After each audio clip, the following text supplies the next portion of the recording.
Now I know what you're thinking. Damn, Tim. Oh, no, not the fake Jordans, my guy. Now before we get started, yeah. See, even the great Bruce Lee once said, instead of buying your children all the things you never had, you should teach them all the things you were never taught. See, the worst thing you can do to a child is spoil them. And these Gen Alphas are spoiled. Have you ever seen a child react like this? What?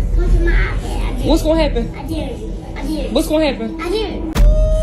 Ooh, wait. Now, in order to be a good father, sometimes you must teach your son the hard lessons. See, we're living in a materialistic world. We spend more, but have less. We buy more, but enjoy less. We have more degrees, but less sense. More knowledge, but less judgment. More experts, yet more problems. More medicine, but less wellness. We drink too much, smoke too much, spend too recklessly, laugh too little, get too angry, read too little, watch too much social media, and pray too seldom. We have multiplied our possessions, but reduced our values. We have learned how to make a living, but not life. We've added years to our life, not life to our years. And that, my God, is where this story begins. So for this story, I'ma take you back to the day I taught my son life lessons. So it was a short while back. Now, if you didn't know, my son's growing into a fine young man. He's now in grade school, doing good, and still enjoying school. Oh, now that is. But then came that one day. So I'm in the crib, my son comes home from school, and he's like, Dad, I'm never going back to school again. So I'm like, oh, snap. This is what I've been waiting for. See, all fathers know the day will come when your son finally has to get into their first fight. So I'm like, what's the problem, son? Did somebody hit you? No. Kids are making fun of my shoes in school. Your shoes? What's wrong with your shoes? Dad, I'm wearing Team Jordans. So I'm like, what?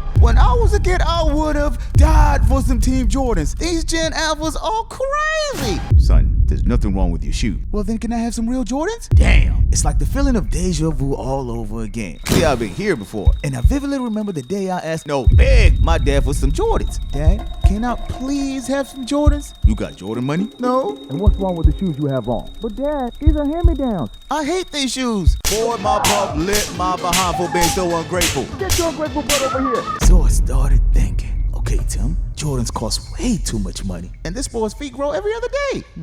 I got it. So your boy came up with the perfect idea. See, I figured my son's still young, right? And surely these little kids can't understand the difference between fake and real Jordans. So I just buy my son knockoffs and let him rock it to school. So I get online, hopped on Wish, and purchase a fresh fake pair of Jordans for the low.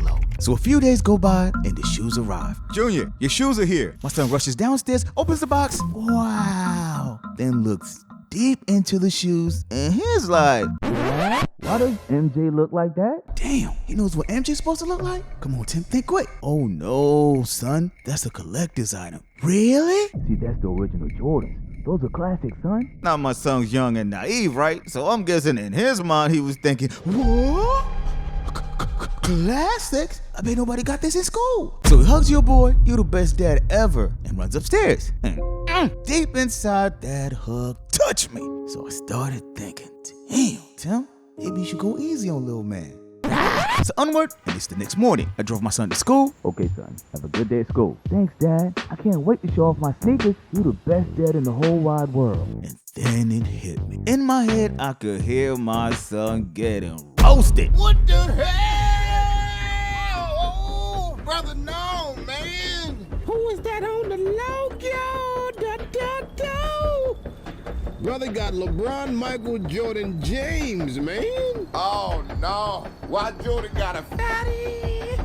Come on, Tim. You can't let little homie go out like this. So before my son leaves the car, I stop him. Son, I can't let you go like this. Why not, Dad? See, those sneakers aren't real. What do you mean? You got on fake Jordans. Fake? But Daddy, why? I'm sorry, son. But listen, I don't want you to grow up to be a shallow, materialistic person like most kids. See, there's more to life than possessions, and the older you get, the more you understand. What do you mean? Come on, I'll show you. So I changed the game plan, skipped school, and drove my son to the mall. Listen, Junior, you have two options. You can either buy 5 whole pairs of shoes from the low brand store or buy 1 pair from a name brand store. Now wait, before you make your choice, I need you to really think about it. So my son takes a second, closes his eyes. You know this fool chose the name brand sneakers. So we get to the store, bought a fresh new crisp pair of Currys, brought them back to the house, and then came the lesson. Now son, these are your shoes, but you can't wear them. Huh? But But why? First, you must learn the true value of things. So I made my son a deal. Until he reads 100 books, the shoes will stay in the closet. A book for each dollar I spent on those sneakers. So my son got to reading, and since that day, that boy rocks his sneakers with respect.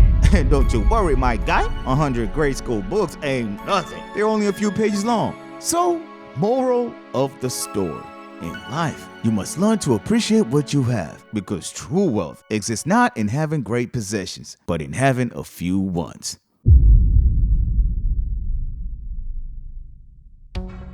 Dang, that boy need to go wash these shoes now, boy. It's been killing him. Woo! Wear him every single day to PE and